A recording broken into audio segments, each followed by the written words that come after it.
Hello friends, welcome back. Welcome back to AZ 204 Lab 7 Exercise 4. Here is the lab scenario. You can go through it if you want. And so far we are done with exercise 1, exercise 2, exercise 3, and in this video we'll work on exercise 4. Okay, so let's go to the instruction page. You can find the URL in the video description, and here we are going to work on exercise 4, which is access storage account blobs. So task 1 is to upload a sample storage blob. So for that we'll first go to the resource group.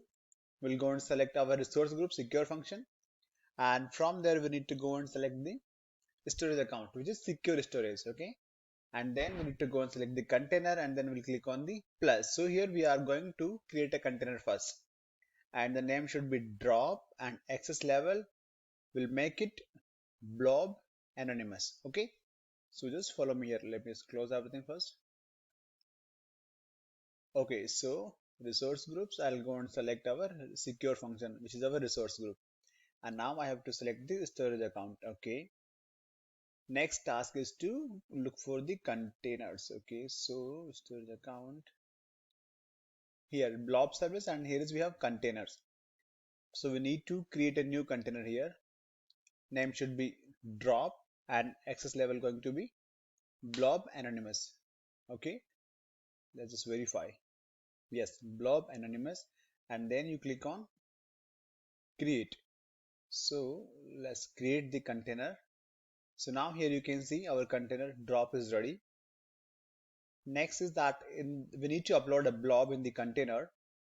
So we need to go and select records.json file from lab 7 repository. Okay, so I'll go here, upload. Here is our upload window. Let me just go and select. So we have to go to lab 7 here, starter and records.json file. Click on overwrite, upload. It's done. So now in our container we have one file called records.json. So here we are done with step 9. Okay. Now next thing is that we need to go to the blob, and you should notice that JSON. Okay. So now we need to view the content of our JSON file. Okay. So okay, so let's go and complete the until step 15. So we'll focus on 10 to 15. So we just need to view the content of our JSON file. So I'll just copy this URL, which is here, and I'll paste this one here in the tab.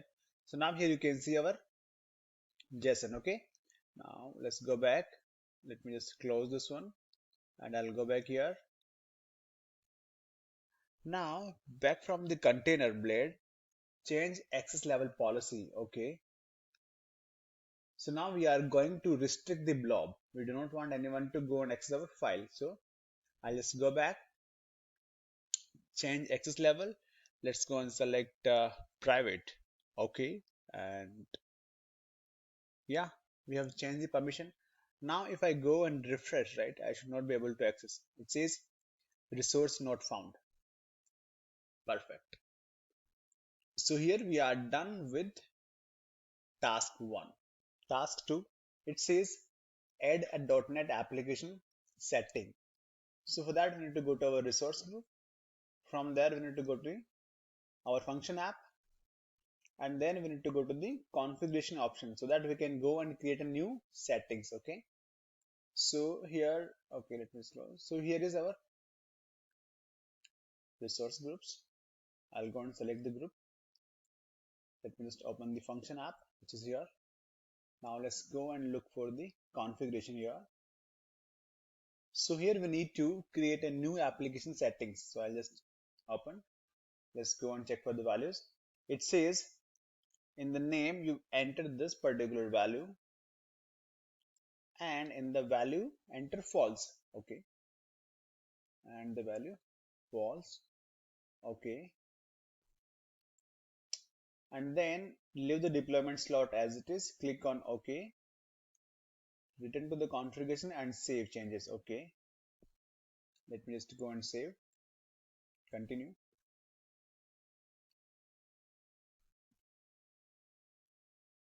Okay, so here we are done. We have new settings now. Okay, so here we are done with task 2 as well.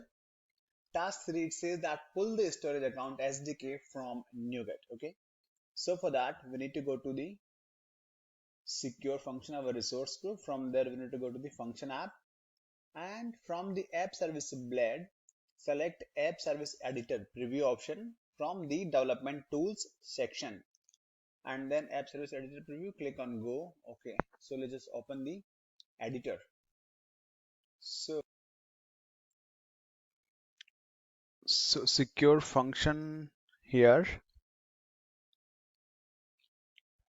Now we need to go to the app service. So here development tools and app service editor. Okay, and click on go.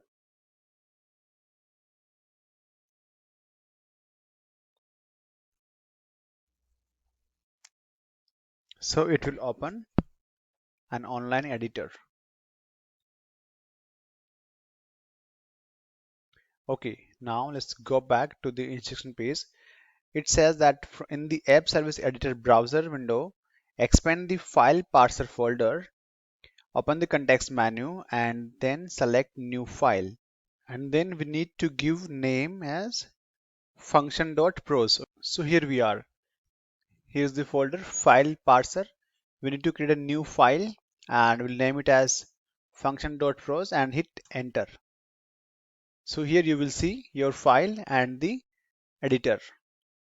Okay, which displays an empty code editor. Perfect. Now in the editor we need to add this particular piece of code. Let's go and paste here. Saved. Okay. Now close the browser window. Okay, let me just go and close. Next, okay, so close the browser window with the app service editor. Okay, so we are done with the task 3 as well. Now task 4, what it says, update the namespace references. So for that, we need to go to our resource group.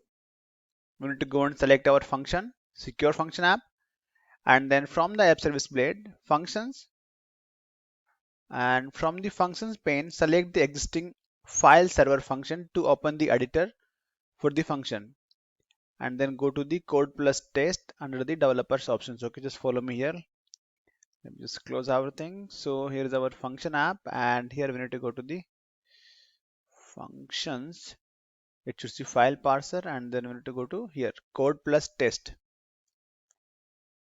Okay, perfect. So here we are done until here, step 6. Now in the code editor, delete the existing code. Let's go and add this particular namespace. We just control delete and okay. Now next is that we need to go and add the Azure blob storage namespace. So I'll copy this one, Azure blob storage, and I'll paste this one here. Okay, now let's go back. So we need to add one more namespace. Now, so our run method should look something like this. So we need to add these two more, and there should be a run method. Okay, so I'll just copy the entire thing and I'll delete everything from here. I'll paste it here. Okay, so we are good here. Let's go back. Now, task 5th, it says write storage account code. Okay, so now we need to add following piece of code, this particular line in our run method, and this particular string will get the connection string. Okay, so I'll paste the code here.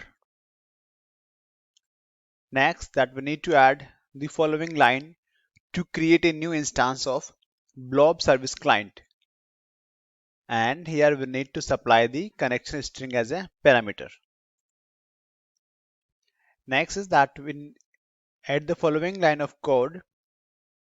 So basically this particular piece of code, what it will do is that it will go and read the container from the blob. So basically here is client. So we are going to make use of this client to get this particular container, which is drop. Now, the next piece of code, this particular line will read the data from the container, from the drop, right? And we are going to read this particular file from the container records.json. Okay, simple. Now, so here it is. So our run method should look something like this, and I think we are good here. So let me just go and save. Now next task is to download a blob. So we need to add this particular piece of code to download the content of the referenced blob asynchronously and store the result in a variable. So let me just go and put it here. So this particular function blob client will download the data, this particular JSON file, and store into this particular variable called response. Next to that, add the following line of code to return the various content stored in the content variable by using the file stream class constructor. Okay, so let's go and put this down here.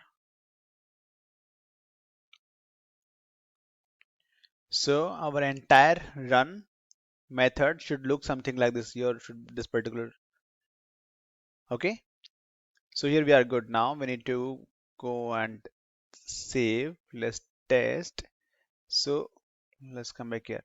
Now we need to run, and in the output, observe the output content of the slash drop slash records.json blob storage in your storage account.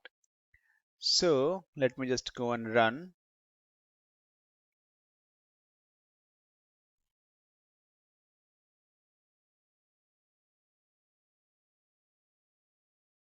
So now if I go, so here is our JSON.